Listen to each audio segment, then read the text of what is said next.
सड़क पर पड़े हुए गाड़ी के इन टुकड़ों को देखिए, इस गाड़ी के उड़े हुए परखच्चों को देखिए। ये बयान कर रहे हैं तेज रफ्तार मौत की उस कहानी को जिसमें अपने जन्मदिन की रात एक लड़के ने अपनी जान गंवा दी। रात का अंधेरा, एक सुनसान सड़क और अचानक एक जोरदार धमाका। चीख पुकार, टूटी हुई गाड़ी और सड़क पर फैला सन्नाटा। चंडीगढ़ के वीआईपी इलाके में एक बार फिर तेज रफ्तार गाड़ी ने अपना कहर बरपाया। सोमवार की रात सेक्टर 4 की सड़क पर दौड़ रही थी एक पोर्शे गाड़ी। तेज रफ्तार, बेकाबू और फिर एक भयानक टक्कर। एक एक्टिवा सवार युवक की जिंदगी चंद पलों में खत्म हो गई। 2 लड़कियां बुरी तरह जख्मी हो गईं और वो कार तबाही मचाती गई। रिपोर्ट्स के मुताबिक एक्टिवा गाड़ी के इंजन में फंसी रही और पोर्शे उसे घसीटती चली गई। बिजली का खंभा, ट्रैफिक साइन बोर्ड और फिर एक विशाल पेड़। लेकिन क्या ये सिर्फ एक हादसा था या इसमें छिपा था कोई गहरा राज? मरहूम की पहचान हो चुकी थी, जिसका नाम था अंकित, जो नया गांव का रहने वाला था। और वो लड़कियां जो घायल हुई, उनका नाम है सोनी और गुरलीन, जिन्हें तुरंत अस्पताल में भर्ती कराया गया। लेकिन असली सवाल ये था, कौन था इस बेकाबू रफ्तार का जिम्मेदार? जांच के दौरान जो सामने आया उसने सभी को चौंका दिया। ये पोर्शे सेक्टर 21 के रहने वाले संजीव नाम के शख्स की थी। लेकिन हादसे की उस रात क्या असल में वही इसका ड्राइवर था? क्या ये सिर्फ एक दुर्घटना थी या कुछ और? पुलिस ने इस मामले में जांच शुरू कर दी है। उम्मीद है सच्चाई जल्द ही सामने आएगी, लेकिन तब तक अंधेरे में छिपे इस हादसे की गूंज हर किसी को बेचैन कर देगी। इस मामले पर मरहूम अंकित के परिवार ने क्या कुछ कहा, एक बार आप उनके दर्द की कहानी को सुनिए। चंडीगढ़ में दिल दहला देने वाला एक एक्सीडेंट हुआ है, जिसमें पोर्श गाड़ी ने एक स्कूटी वाले, जिसका नाम अंकित था, 26 साल उम्र है, उसको टक्कर मार दी और शरीर के 2 हिस्से हो गए। और उसके बाद अब तक परिवार पुलिस स्टेशन के चक्कर काट रहा है कि क्या इसमें कार्रवाई हुई है और कब जाकर जो आरोपी है, जो 26 साल का युवक बताया जा रहा है, जो पोर्श गाड़ी चला रहा था, तो उसको कब उस पर पुलिस कार्रवाई करेगी, क्योंकि बेल पर पुलिस ने उसको छोड़ दिया है। ये परिवार का कहना है। मेरे साथ अंकित, जिस लड़के की मृत्यु हुई है, डेथ हुई है, उसके भाई हैं बड़े ये, और बाकी परिवार के लोग हैं। आप पुलिस स्टेशन आए हो, बुलाया था पुलिस ने, क्या बोला? यहाँ पे अभी कुछ बयान वगैरह खुद लिखे थे उन्होंने और पोस्टमार्टम की करी थी फॉर्मेलिटीज। बयान आपसे लिखवाए नहीं? नहीं, खुद ही लिखते हैं ना वो। क्या लिखा बयान में? यही था, गाड़ी का नंबर वगैरह लिखा था उसमें कि कैसे ये एक्सीडेंट हुआ, कैसे आपको पता चला कि क्या ये एक्सीडेंट हुआ है, यही सब। आपको एफआईआर की कॉपी दी? एफआईआर की कॉपी दी है। उसमें लिखा है एक्सीडेंट कैसे हुआ या आपके भाई को चोट कैसे आई? ये अभी मैंने एफआईआर की कॉपी देखी नहीं है, जस्ट अभी दी है उन्होंने। आपके भाई के बारे में थोड़ा बताओ, क्या कर रहे थे वो, क्या करते थे? आज आप बता रहे थे कि उनका जन्मदिन है आज उसका जन्मदिन भी है। बाकी अभी उसकी नई ज्वाइनिंग हुई थी जेप्टो में, तो अभी हफ्ता ही हुआ था उसे ज्वाइन किए। हाँ जी, बस यही था। बाकी आज उसका बर्थडे है, किसी से लड़ता नहीं था, शांत स्वभाव का था एकदम। बस स्कूटी से काम पे जा रहे थे या नहीं, वापस आ रहे थे, काम से वापस आ रहे थे। दफ्तर का है? दफ्तर में मनी माजरा के दफ्तर। हाँ जी। तो कैसे पता, आपको क्या बताया कि कैसे एक्सीडेंट हुआ? सर, मेरे को तो कॉल आया था कि आपका ऐसे ऐसे है। वो ये नंबर से आई थी कॉल कि ऐसे है कि एक एडमिट है 16 में, तो आप आ जाइए। तो फिर तो डॉक्टर नहीं सर, वो डेथ हो रखा था पहले ही।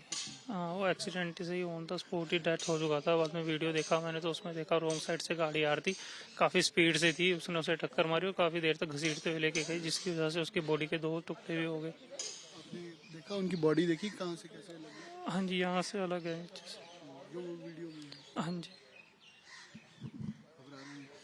पुलिस क्या कह रही है अभी? पुलिस तो अभी कुछ कहा नहीं है पुलिस ने। बाकी जिसको जो आरोपी था वो अभी बेल पे बाहर है। छोड़ दिए पुलिस ने? हाँ जी। ये बोला पुलिस ने कि बेल पे छोड़ दिए? बोल। रिलेटिव अंकित? हाँ जी, मैं इनका रिलेटिव हूँ जी। पुलिस ने अभी बोला कि हमने उसको बेल पे छोड़ दिया, बट हमारी प्रशासन से रिक्वेस्ट भी कह लो, डिमांड भी कह लो कि ये इसमें कल्पेबल होमिसाइड का सेक्शन ऐड होना चाहिए, क्योंकि काफ़ी ब्रूटली एक्सीडेंट हुआ है जी ये। 100 मीटर तक कितने घड़ीस थे? हर न्यूज़पेपर में आया जी, वीडियोज़ है, बहुत लोगों ने वीडियोज़ बनाई है, बहुत सी है। तो हमारी यही रिक्वेस्ट है, क्योंकि जो सुनने में आया जो अक्यूज़ है वो काफ़ी थोड़े हाई प्रोफाइल हैं, तो ऐसा भी हो सकता है इस मामले को दबा दिया जाए जी। बट हमारी पर कान हाई प्रोफाइल कैसे हैं, कौन है, कुछ पता लगा? अब मुझे इस बारे में पता नहीं, बट सुनने में आया ऐसा क्या सुनने में आया, कौन है? कि कोई हाँ सुभाष मंगत जी ग्रुप हैं कोई, उनका बेटा है शायद, ऐसा कुछ है शायद, कंफर्म नहीं है मुझे। ये कितनी उम्र, 26 साल का बताया जा रहा है? हाँ बट हमारी प्रशासन से यही उम्मीद है और पूरी उम्मीद है हमें कि हमें ज़रूर इंसाफ मिले, क्योंकि जो बेटा है जो गया है वो तो वापस नहीं आ सकता, बट ऐसा है कि जो जिसने किया है। अब और एक बात और बस मेन जानने वाली है जी, कि पुलिस ने मौके पे जब ड्रिंक एंड ड्राइव के लोग नाके लगाते हैं उस टाइम पे उनके पास मौजूद होती है मशीन, बट कल उसका ना तो कोई सैंपल लिया गया उस चीज़ का, सिर्फ ब्लड रिपोर्ट भेज दी गई।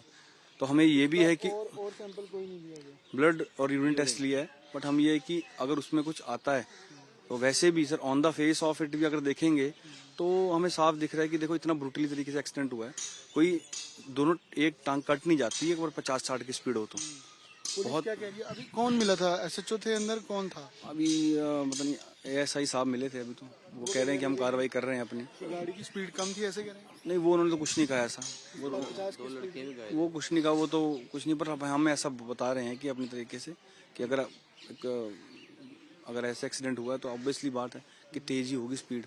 कितने बजे हुआ है एक्सीडेंट, कुछ आइडिया? 8-8:15 के आसपास टाइम होगा, बट हमें 8:30-9 बजे तक इंस्ट्रक्शन मिली, 8:30 की इंस्ट्रक्शन मिली कि ऐसी बात होगी। जो एफआईआर पुलिस ने की है उसमें जो 3 सेक्शंस लगाए हैं उसमें कौन कौन से सेक्शन? सेक्शन है सारे हाँ जी सेक्शन अवेलेबल हैं, वो सारे जो पुलिस ने लगाए हैं वो हैं 1061, 125A और 281 BNS, तो ये सेक्शंस लगाए हैं उन्होंने। जिस तरीके का एक्सीडेंट है या ब्रुटली किया गया एक्सीडेंट, हाँ जी हम ये कहते हैं culpable homicide not amounting to murder लगे इसमें, ताकि आगे से जो भी, क्योंकि ये तो रिकवरी इररिपेयरेबल रिकवरी है जी, ये रिकवरी तो हो ही नहीं सकती। नहीं वो हम चाहते हैं कि और मर्डर का सेक्शन ही नहीं लगाया है। हाँ तो कौन कौन से सेक्शंस लगाए हैं? इसमें सर ये सारे लगाए जो मैंने आपको बताया अभी, तो नए लॉ के हिसाब से। बट अब हमारी एसएसपी साहब से एक उम्मीद है और चंडीगढ़ प्रशासन से भी काइंडली इन बच्चों को इंसाफ दी इनकी जाए। कंप्लेंट पे एफआईआर हुई है जो ये कंप्लेंट जो अदर विक्टिम्स है उनकी हुई है ऐसा बताया है। हाँ शायद जो अलग विक्टिम्स, 2 विक्टिम और हैं, क्योंकि वो गाड़ी ने इतनी जोर से टक्कर मारी जी कि ये एक बंदे की तो ऑन द स्पॉट डेथ हो गई, पीछे से भी 2 लेडीज बैठी थी उनको भी फ्रैक्चर हुआ है जी। आपने अलग से कंप्लेंट देने का नहीं सोचा या तो कि जो आपके भाई का नुकसान हुआ है, उनकी जान गई है, तो उसके लिए भी एफआईआर रजिस्टर्ड होंगे, कहते हैं एफआईआर तो एक ही होगी रजिस्टर्ड, कंप्लेंट कोई विक्टिम हम हैं। ऐड ऑन आपके बयान क्या लिखे? हमारे बयान तो अभी यही लिखे हैं जी कि एक्सीडेंट हुआ है, एक्सीडेंट की वजह से डेथ हुई है। आप क्या मांग कर रहे हैं और परिवार में कौन कौन होते हैं? परिवार में मदर है, फादर है, मैं हूँ और एक सिस्टर है, मैरिड है।